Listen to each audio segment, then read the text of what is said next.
Hey everybody, welcome back to another episode of Straight Talking Leadership on Target, where I answer your leadership questions.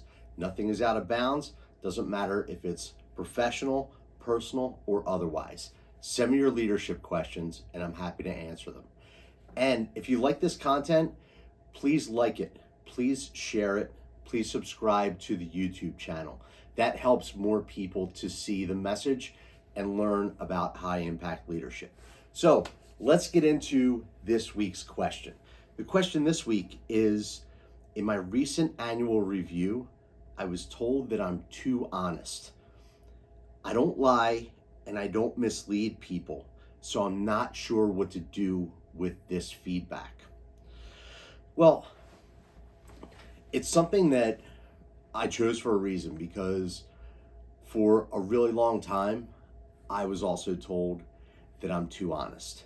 And it took me some time to realize that being honest can be delivered in different ways. Most times, when someone tells you that you're too honest, they're actually saying that you're too obnoxious. That's the bottom line. A lot of people feel like they're being honest, but the delivery of the information comes across in a much more harsh and judging type of way. So if you're being told that you're too honest, what you don't want to do is take that as an insult because that person is being honest with you. Instead, what you want to do is adjust the way that you're delivering information when you're asked questions or when you're providing feedback or feed forward to people. You can maintain your honesty and integrity with a different approach. So I'll give you a couple of examples. In a business setting, if someone on your team or one of your peers comes to you with an idea that you know absolutely is not going to work, the too honest person comes right out and says, "Where'd you come up with that idea? It's not going to work, and it's not going to work for reasons 1, 2, and 3.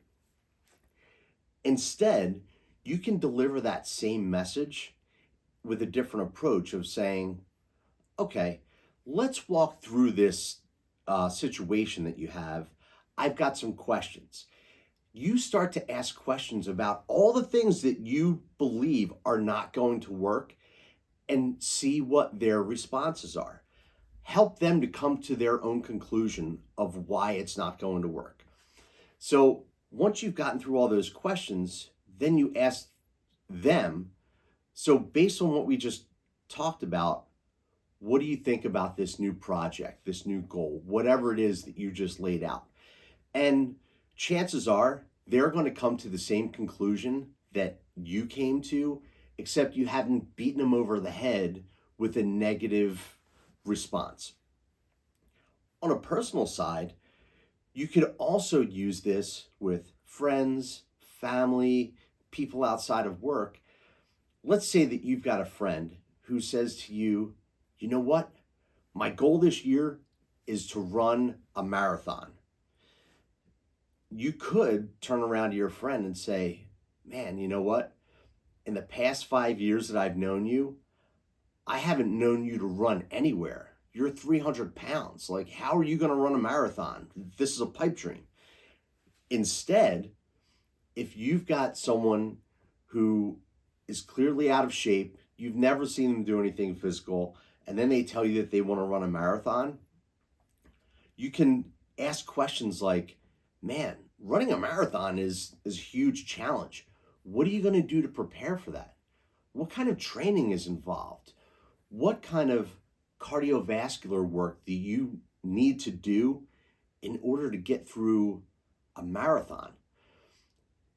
Chances are that that person thought that it sounded good to run a marathon, but they didn't think about all that was going to be needed for them to be able to run that marathon at, a weight of 300 pounds. So you can deliver the same honest information and feedback couched in a different way.